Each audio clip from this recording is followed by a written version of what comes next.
Assalamualaikum warahmatullahi wabarakatuh. Selamat datang di perkuliahan komunikasi bisnis untuk pokok bahasan yang ke-9, yakni fungsi public relation dalam hubungan internal dan eksternal organisasi.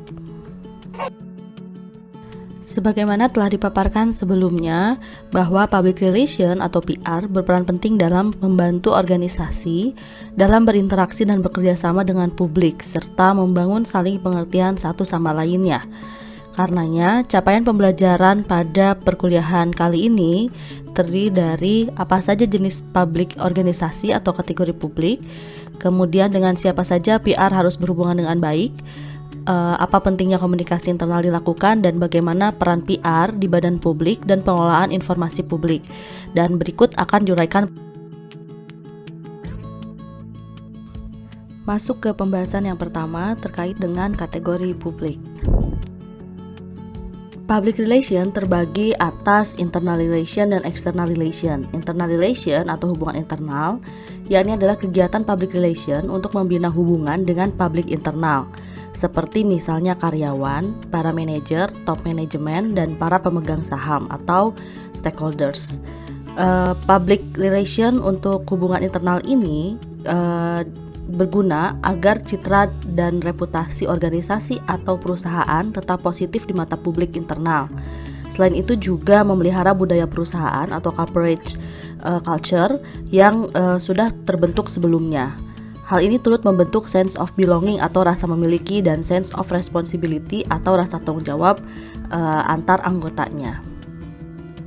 Adapun yang dimaksud dengan external relation atau hubungan eksternal adalah kegiatan PR yang melakukan hubungan dengan publik eksternal sebuah organisasi atau perusahaan, seperti misalnya pers, komunitas, pendidik, dan para pemuka pendapat dalam rangka menyerap aspirasi publik eksternal.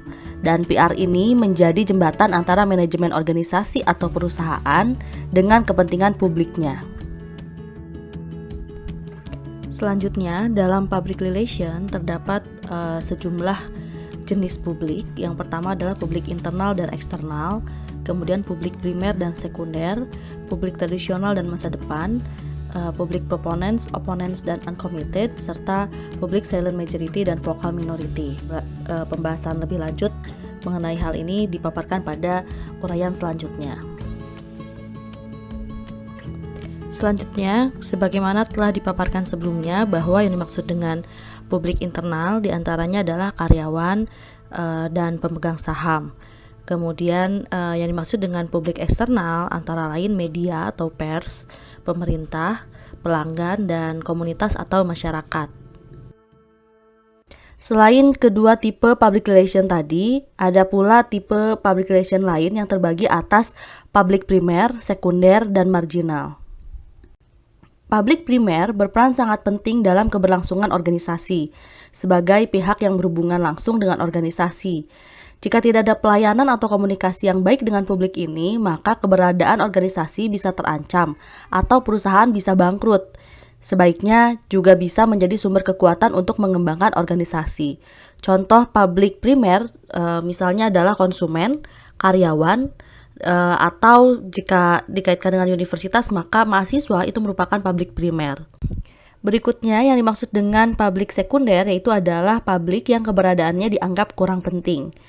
Akan tetapi, jika ada masalah dengan publik ini, maka aktivitas organisasi tetap saja akan terganggu. Contohnya tadi, jika publik primernya adalah mahasiswa, maka orang tua mahasiswa itu termasuk dalam publik sekunder. Contoh lainnya seperti sponsor dan pers. Adapun publik marginal yaitu adalah publik yang keberadaannya dianggap tidak penting, namun tetap harus diperhatikan oleh PR. Jika tidak, maka bisa menjadi ancaman kelak di kemudian hari, atau bisa juga menjadi potensi untuk modal pengembangan organisasi.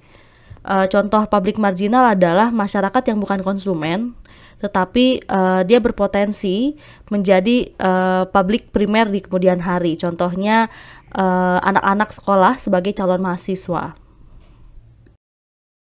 Selanjutnya, tipe publik lainnya yakni terbagi menjadi dua, publik tradisional dan masa depan. Publik tradisional adalah publik yang pada saat sekarang sudah berhubungan dengan perusahaan. Di lain pihak, yang dimaksud dengan publik masa depan adalah publik yang di masa depan diperkirakan akan menjalin hubungan dengan perusahaan atau organisasi.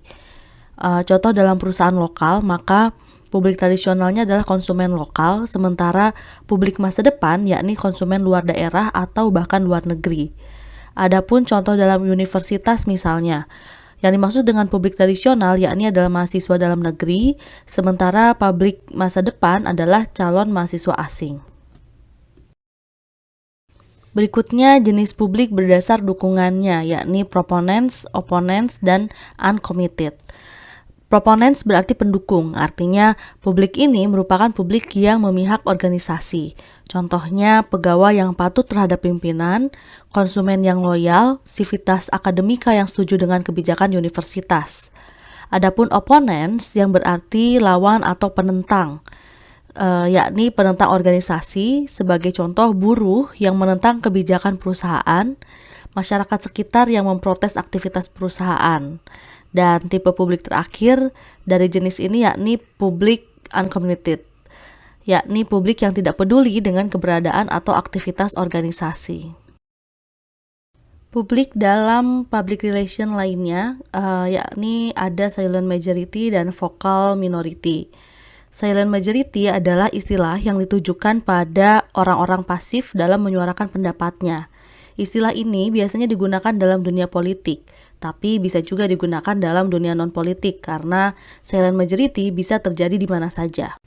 Silent majority memilih bungkam karena merasa lebih aman daripada harus bersitegang dengan mereka yang aktif dalam memberikan suaranya atau yang disebut dengan vocal minority. Dan silent majority ini lebih berhati-hati saat akan bersuara dan menunjukkan keberadaannya pada orang banyak. Mereka biasanya lebih mengamati perkembangan isu tersebut tanpa bersuara. Dengan kata lain, silent majority adalah publik yang memiliki sifat pasif terhadap keberadaan atau aktivitas organisasi. Hal ini bisa menjadi kelemahan bagi organisasi karena tidak memunculkan ide-ide kreatif dan inovatif yang tentu sangat penting bagi organisasi. Contohnya misalnya masyarakat sekitar pabrik yang tidak protes atas pencemaran limbah pabrik, dan contoh lainnya karyawan yang setuju saja atas semua peraturan organisasi. Public vocal minority atau sebagian lainnya menyebut sebagai noise minority, yakni publik yang aktif menyikapi aktivitas organisasi. Secara persentase, jumlah vocal minority ini jauh lebih sedikit dibanding dengan silent majority. Namun karena vocal minority sering bersuara di hadapan publik, membuatnya seolah-olah jumlah mereka sangat banyak. Sebagai contoh, ketua serikat buruh yang menyuarakan keinginan buruh perusahaan. Dan contoh lainnya misalnya Yayasan Lembaga Konsumen atau YLKI yang kritis menyikapi layanan atau produk suatu perusahaan. Dan jika contoh universitas misalnya anggota BEM di universitas yang aktif menyuarakan aspirasi masyarakat.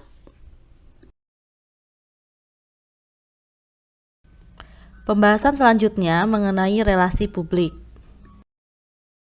Dengan mengetahui berbagai segmentasi atau kategori publik yang dijelaskan sebelumnya, maka kegiatan yang dilakukan oleh PR adalah menjalin hubungan baik dengan sejumlah pihak. Yang pertama adalah dengan karyawannya, media, pemerintah, komunitas atau masyarakat, dan tentu konsumen atau pelanggan.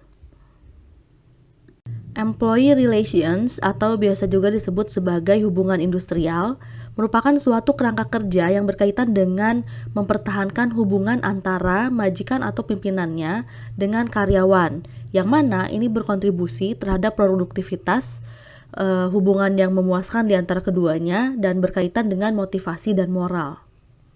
Public relation profesional haruslah sadar betul bahwa media memiliki peranan penting dalam kegiatan publikasi, sehingga penting bagi PR untuk menjalin hubungan dengan media atau yang selanjutnya disebut dengan media relations. Media relations merupakan aktivitas yang dilakukan oleh seorang public relations yang berhubungan dengan media massa. Dalam hal ini adalah kegiatan publikasi perusahaan. Dan media relations penting dilakukan bagi seorang public relations karena tujuan utamanya adalah untuk membangun reputasi perusahaan. Selanjutnya, tugas dari government relations secara umum adalah mengenali berbagai lembaga pemerintah, mengenali struktur juga birokrasinya, dan tidak lupa untuk memenuhi persyaratan atau peraturan dari pemerintah itu sendiri. Dan fungsi dari government relations juga membangun komunikasi dengan pemerintah, dengan pejabatnya baik secara langsung maupun tidak langsung. Di samping itu, komunitas merupakan salah satu bagian publik eksternal yang juga memegang peranan penting karena suatu perusahaan atau organisasi tidak akan berfungsi tanpa adanya dukungan dari komunitas. Dan untuk menentukan atau membentuk citra yang baik di lingkungan komunitas, kegiatan community relation ini bisa dilakukan dengan bermacam-macam, misalnya melalui kegiatan bazar Ramadan atau pemeriksaan kesehatan, memberikan bantuan komputer untuk sekolah, dan lain sebagainya. Adapun customer relation ini dilakukan sebagai upaya untuk menjalin hubungan baik dengan pelanggan. Dan ini dapat dilakukan dengan menyediakan layanan keluhan bagi pelanggan misalnya, atau pemberian apresiasi berupa merchandise pada pelanggan yang loyal, dan lain sebagainya.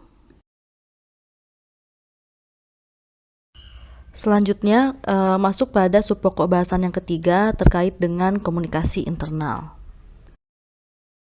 Komunikasi internal atau yang selanjutnya disingkat dengan KI, merujuk pada Van Riel dan Fomburn, mengatakan bahwa KI ini merupakan kunci untuk membangun identitas organisasi yang kuat, sehingga dapat memberikan sense of belonging atau rasa memiliki pada setiap pihak internal yang ada di dalamnya. Adapun jika mengacu pada Liam Fitzpatrick, menyebutkan bahwa ada 5 alasan mengapa KI ini penting dilakukan. Yang pertama adalah memenuhi kewajiban hukum untuk dikomunikasikan, membangun komunitas, membantu menyelesaikan masalah pekerjaan, mempromosikan advokasi, dan mendukung perubahan. Adapun penjelasan lebih lanjut tentang hal ini akan dipaparkan pada slide berikutnya. Yang pertama, memenuhi kewajiban hukum untuk dikomunikasikan. Dan komunikasi internal merupakan alat atau sarana komunikasi untuk menyampaikan informasi sekaligus menjelaskan mengenai peraturan dan kebijakan yang berlaku dalam suatu organisasi atau perusahaan. Sebagai contoh misalnya KI antara pihak manajemen dengan pekerja dalam hal hak-hak pekerja sesuai dengan peraturan. Contohnya UMR, jaminan kesehatan, jaminan ketenaga kerjaan, dan lain sebagainya. Selain itu, organisasi juga perlu memberikan penghargaan atas apa yang dilakukan karyawan atau anggotanya, sehingga mereka merasa dihargai dan tumbuh rasa kepemilikan terhadap organisasi. Hal demikian disebut oleh Fitzpatrick sebagai upaya membangun komunitas. Dengan kata lain, KI dapat berperan dalam mencegah keluar masuknya pekerja, menumbuhkan motivasi kerja, rasa nyaman, dan saling percaya. Selanjutnya, dalam membantu menyelesaikan pekerjaan, misalnya komunikasi internal antara supervisor dengan pekerja yang dilakukan setiap harinya. Ini terbukti dapat meningkatkan kinerja si pekerjanya, sehingga meningkatkan keuntungan perusahaan secara berkelanjutan. Komunikasi internal merupakan sarana dan media dalam penyampaian aspirasi maupun keinginan para pihak internal terhadap organisasi secara keseluruhan, maupun penyampaian dari pihak yang memiliki tingkat lebih rendah ke tingkat yang lebih tinggi mengenai harapan atas organisasi mereka. Dan dalam upaya mempromosikan advokasi, komunikasi internal diperlukan agar pihak internal mampu memahami kebijakan dan posisi organisasi dalam isu-isu tertentu. Contohnya melalui kegiatan Corporate Social Responsibility atau CSR, atau melalui pemberian informasi melalui media sosial. Dan yang terakhir adalah mendukung perubahan, di mana KI ini berperan dalam mengkomunikasikan perubahan yang terjadi dalam organisasi, sehingga karyawan dapat memahami yang terjadi dan pengaruhnya terhadap dirinya. Lanjut pada pembahasan berikutnya, yakni public relation di badan publik. Peran public relation tidak hanya ada di organisasi atau perusahaan swasta saja, melainkan PR juga berada di badan publik atau penyelenggara negara. Namun demikian, berbeda dengan perusahaan swasta di mana PR berperan dalam mendukung pengembangan usaha sehingga dapat menghasilkan keuntungan atau profit sebesar mungkin. Tidak demikian halnya yang ada pada badan publik, di mana di badan publik peran PR dibutuhkan untuk mengomunikasikan kebijakan-kebijakan lembaga publik kepada masyarakat. Pada umumnya, istilah PR yang ada di badan publik ini menggunakan istilah humas atau hubungan masyarakat, di mana humas ini bertugas untuk menginformasikan atau menyuarakan bahwa kebijakan dan program pembangunan serta peraturan perundangan bertujuan utama untuk meningkatkan kesejahteraan hidup rakyat secara adil dan makmur.